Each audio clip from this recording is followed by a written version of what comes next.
Kompas Petang kami lanjutkan dengan saya Maido Pelfrina. Saudara, jenazah warga negara Indonesia korban penembakan di perairan Tanjung Ru, Selangor, Malaysia yang bernama Basri telah tiba di tanah air. Jenazah Basri, saudara, korban penembakan aparat maritim Malaysia di perairan Tanjung Ru, Selangor, Malaysia tiba di Terminal Kargo Bandara Sultan Syarif Kasim II Pekanbaru Riau pukul 4 sore waktu Indonesia Barat. Penyerahan jenazah dilakukan penjabat Gubernur Riau Rahman Hadi dan Direktur Perlindungan Warga Negara Indonesia Kementerian Luar Negeri Juda Nugraha. Jenazah lalu kemudian dibawa menggunakan ambulans ke rumah duka di Rupat, Kabupaten Bengkalis, Riau. Direktur Perlindungan WNI Kementerian Luar Negeri Juda Nugraha menjelaskan pemerintah telah meminta investigasi menyeluruh soal klaim Malaysia warga negara Indonesia. Dalam rilis yang disampaikan oleh Polisi Raja Malaysia, memang betul mereka menyampaikan ada penyerangan yang dilakukan oleh WNI.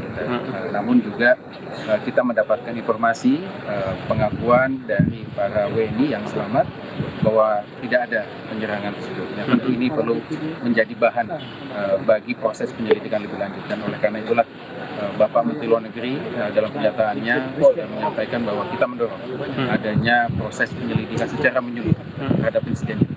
Apakah penggunaan kekerasan atau kekuatan yang mematikan ini sudah sesuai prosedur, ataukah ada kemungkinan penggunaan kekuatan yang berlebihan atau excessive use of force.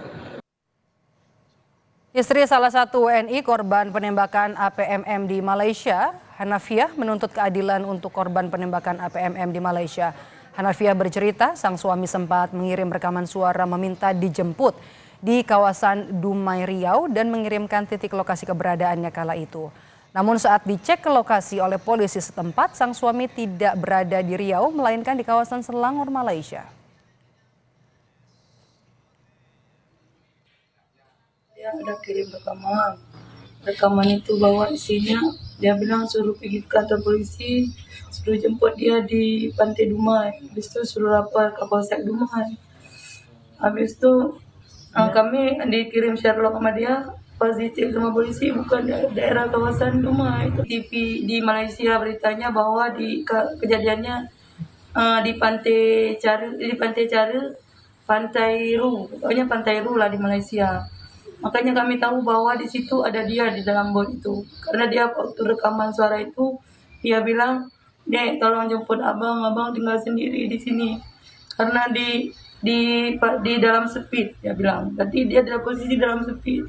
Cuma dia tidak bilang dia kena tembak, nggak bilang.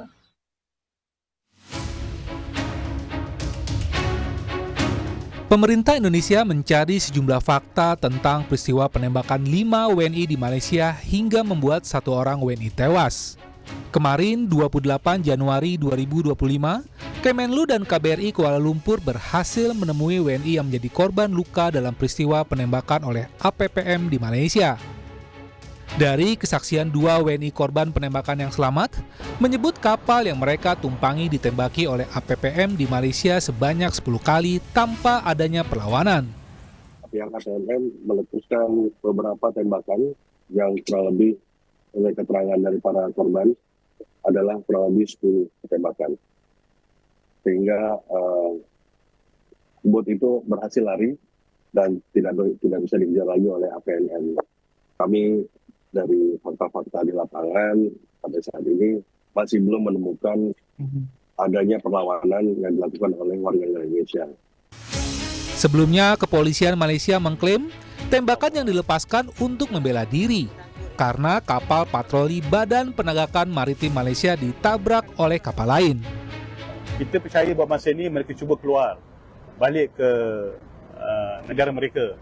Jadi dalam proses itu di perairan tersempat dengan pihak berkuasa APMM. Waktu itulah berlaku insiden ini.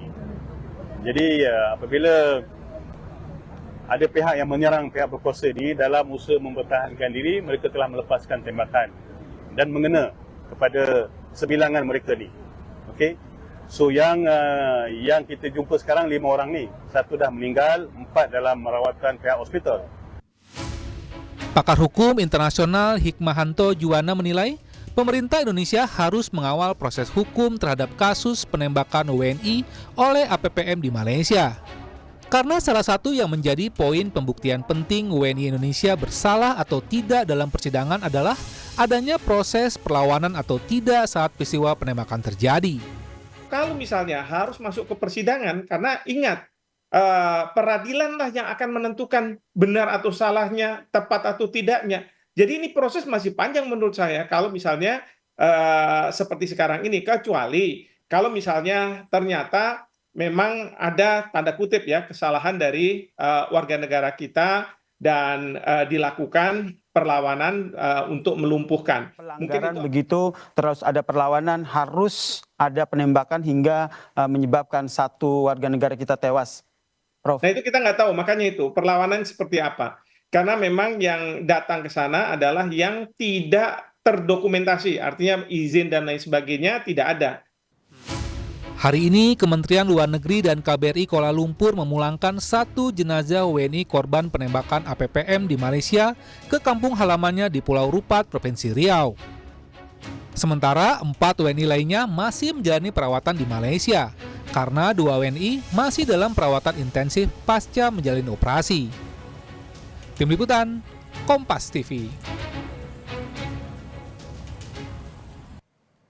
Saudara, kesaksian WNI korban penembakan APMM di Malaysia memastikan tidak ada perlawanan yang dilakukan saat peristiwa penembakan terjadi. Namun, polisi Malaysia menyebut penembakan dilakukan sebagai bentuk upaya bela diri. Lalu sejauh mana ketentuan pengadangan terhadap kapal di dalam wilayah perairan? Kita bahas bersama dengan mantan Kepala Badan Intelijen Strategis TNI, Soleman Ponto, dan juga Kepala BP3MI Riau, Fani Wahyu Kurniawan. Selamat petang, Bapak-Bapak. Selamat petang. Selamat sore. Dengan Maidop di sini saya mau ke Fani terlebih dahulu. BP3MI ini kan melakukan advokasi kemudian juga pendampingan ya bersama KBRI terhadap 4 orang yang saat ini masih dirawat, dan juga bagaimana kemudian advokasi untuk mendampingi mereka pada saat pemeriksaan di sana. Baik, Mbak Maidon, sampaikan bahwasanya kami dari KP2MI pertama memang jadi tusi kami untuk bisa memfasilitasi pekerja migran itu untuk pulang ke wilayah negara Indonesia, baik itu yang terdokumen maupun yang tidak terdokumen. Artinya dengan kasus yang ini peran kami tentunya memfasilitasi penuh dengan informasi bahwasanya hari ini kami telah memulangkan atau menjemput fasilitasi korban jenazah atas nama Basri untuk dipulangkan ke rumah duka di daerah Rupat Bengkalis.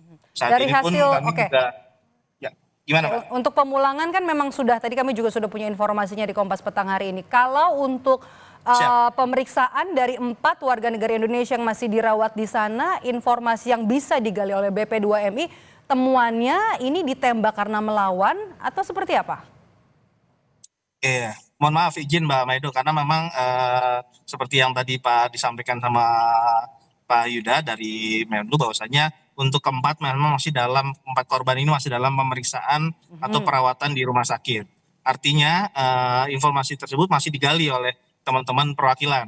Kami BP2MI atau KP2MI juga menunggu resmi hasil interogasi atau hasil informasi yang didapatkan oleh teman-teman perwakilan yang memang hari ini kemarin sudah bisa melakukan komunikasi dengan beberapa korban yang ada di Malaysia. Oke. Pada saat diperiksa oleh polisi di Malaysia ada pendamping?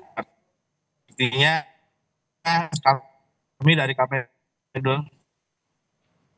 mohon maaf karena memang ya atau di negara perempat itu wilayahnya KBRI dan maupun perwakilan. Artinya dari peran kami dari KP2MI memang jika memang sudah sampai ke Indonesia, kita berhak untuk melakukan fasilitasi pemulangan sampai dengan ataupun perlindungan dengan menyeluruh kepada PMI maupun korban.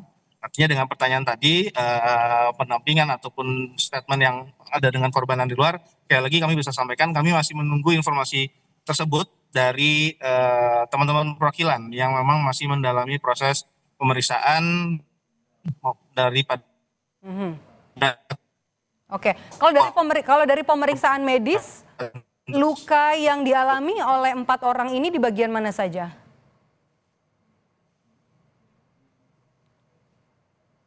Pak Fani? Oke, kita coba untuk nanti bergabung dengan Pak Fani dari BP3MI. Saya mau ke Pak Soleman terlebih dahulu. Pak Soleman, ini juga jadi perhatian ya untuk aturan main begitu ya.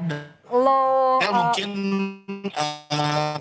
Pak Fani, kami nanti akan kepada Anda. Saya mau ke Pak Soleman terlebih dahulu. Oke, tahan dulu Pak Fani, saya mau ke Pak Soleman. Pak Soleman, ini juga jadi menarik ketika kita bahas soal aturan main. Ketika ada warga negara asing masuk wilayah perairan, sebenarnya SOP atau aturan mainnya gimana sih Pak? Untuk masuk ke perairan itu kan sudah ada aturannya, dia harus bawa paspor dan lain-lain, itu sudah aturan standar, itu sudah ada itu. Jadi bukan barang baru kalau masuk begitu ya, sudah ada. Yang jadi masalah kan penembakan. Kalau bicara penembakan, maka di seluruh dunia itu punya standar yang sama yang diatur dalam Deklarasi Universal HAM, hak asasi manusia, bahwa hak untuk hidup itu adalah hak yang tidak bisa ditiadakan oleh siapapun dan dalam keadaan apapun. Sehingga menembak mati orang ini adalah satu kesalahan. Nah, kita lihat dari apa yang terjadi, petugas Malaysia itu kan berupaya untuk mencari alasan, yaitu dia mengadakan perlawanan sehingga ditembak mati. Nah, itu artinya apa? Ada larangan untuk menembak mati. Sama berarti seluruh dunia. Sehingga kalau ini tertembak lalu mati, nah ini harus dibuktikan di pengadilan nanti. Apa yang terjadi? Kita tidak bisa berbicara di luar pengadilan kalau sudah seperti ini. Oke, sebelum sampai ke arah pengadilan Pak, maaf saya potong, sebelum sampai aturan kan sebenarnya sudah ada. Tapi ketika ada warga negara asing ini kan karena ada konflik begitu ya. Informasi dari apa yang disampaikan oleh polisi dari Malaysia ini menyebut ada upaya perlawanan, kemudian begitu ya, kemudian juga membawa senjata. Dan kemudian ini juga seperti kalau dari pihak Indonesia menyebut ada beberapa pihak yang bilang kalau ada sejumlah kejanggalan. Anda membacanya, menganalisanya seperti apa? Iya betul, jadi apa yang disampaikan, jadi kalau saya lihat petugas ini sudah merasa salah bahwa ada orang mati itu. Untuk itu maka mereka mencari pembenaran.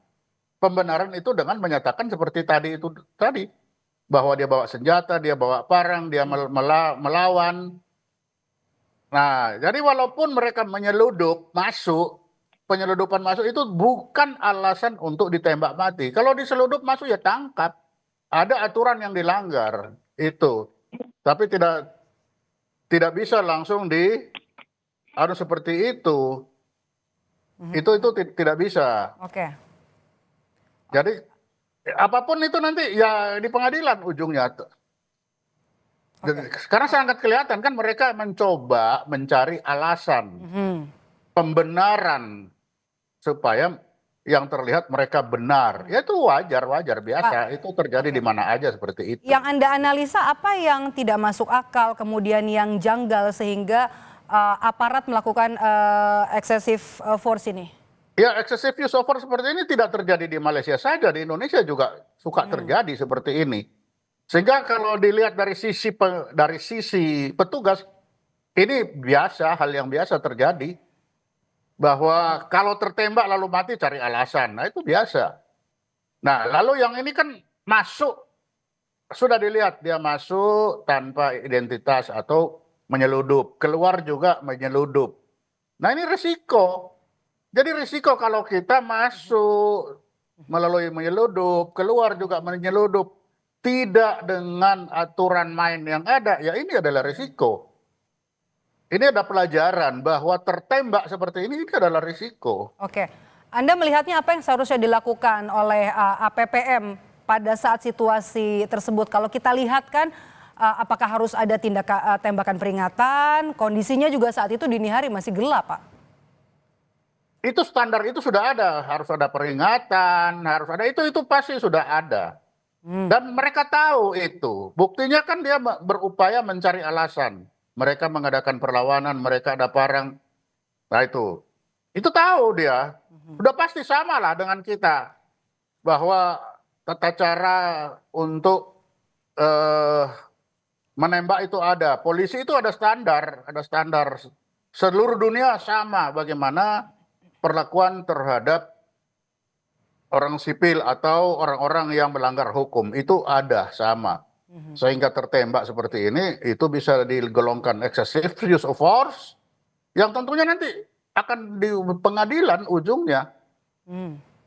Itu udah pasti seperti itu. Oke, saya ke Pak Fani. Pak Fani sudah kembali bergabung melalui sambungan telepon.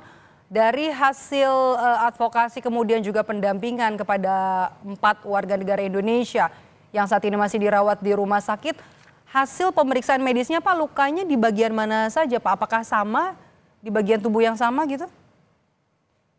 Ya, baik Mbak Medo. Berdasarkan informasi dari perwakilan yang kami dapat, memang dari kronologis atau luka yang memang dialami, memang rata tidak sama. Kalau yang korban ini secara hasil dia luka untuk tembak lari ke arah leher. Tapi untuk yang lainnya itu ada yang kaki atau ada yang bagian perut. Dan ini memang resminya memang belum keluar dari informasi dari teman-teman KBRI atau perwakilan atau Kemlu yang ada di sana. Tapi informasi yang didapat bahwasanya luka-luka dari masing-masing korban ini berbeda-beda. Seperti itu Mbak Misal. Oke, ada kecurigaan tertentu tidak dari bekas luka yang dialami oleh keempatnya? Ada izin aja apa Mbak? Mohon maaf. Ada kecurigaan tertentukah melihat dari bekas luka yang diderita oleh 4 orang ini? Ya, belum sampai ke batas itu. Artinya pemeriksaan detail masih dilakukan oleh pihak rumah sakit untuk luka-luka. Tapi pengembangan yang selanjutnya kami masih menunggu informasi juga Mbak. Jadi bisa kami sampaikan bahwasanya lukanya tersebut memang masih berbeda-beda antara keempat korban tersebut yang ada di rumah sakit Mbak. Sampai dengan saat ini masih menunggu hasil konfirmasi atau hasil dari perwakilan untuk yang bisa komunikasi langsung dengan pihak rumah sakit ataupun dengan pihak korban langsung. Pertanyaan terakhir saya untuk Pak Soleman. Nah, jadi menarik Pak, bagaimana kemudian untuk bisa memastikan pengusutan kasus penembakan ini bisa transparan, artinya bukan hanya dari sisi Malaysia tapi Indonesia atau fair lah, bisa secara transparan, objektif? Itu sudah ada di kedutaan besar itu Mbak. Jadi di kedutaan besar sudah ada bagian yang mengurusi, bagian konsuler itu namanya. Mereka lah yang mengurusi begini. Bantuan hukum terhadap korban, bantuan hukum kepada warga negara kita di Malaysia seperti itu di mana-mana sudah ada. Jadi sudah ada bagian konsuler yang akan mengurus ini. Itu sudah ada. Jadi, nah mungkin yang akan menjadi masalah bagi KBRI, kalau orang ini masuk tanpa data, nanti kalau ditanya paspor nomor berapa, ada enggak paspornya? Nah kalau paspor saja sudah enggak ada, ini masalah lagi bagi KBRI. Bagaimana dia mau yakinkan ini orang Indonesia pakai KTP, ya tambah salah lagi. Berarti masuk ada penyeludupan, tidak pakai paspor. Nah tapi itulah bagian adanya KBRI. Maka ya ini nanti urusan KBRI, bagian konsuler bagaimana penyelesaian itu. Karena apapun ada orang mati, itu aja. Lalu bagaimana? Ya kita serahkan kepada konsuler yang nanti akan menelusuri ini mengapa ini terjadi. Oke. Iya kan? Tapi yang jelas memang dari sini kita bisa lihat ini ada masalahnya apa? Masuk ilegal, keluar ilegal. Akibatnya ini. Oke, baik. Terima kasih sudah bergabung bersama kami di Kompas Petang hari ini. Soleman Ponto, mantan Kepala BAIS, dan juga Mas Fani Wahyu Kurniawan dari BP3MI Riau. Terima kasih Bapak-Bapak, sehat selalu.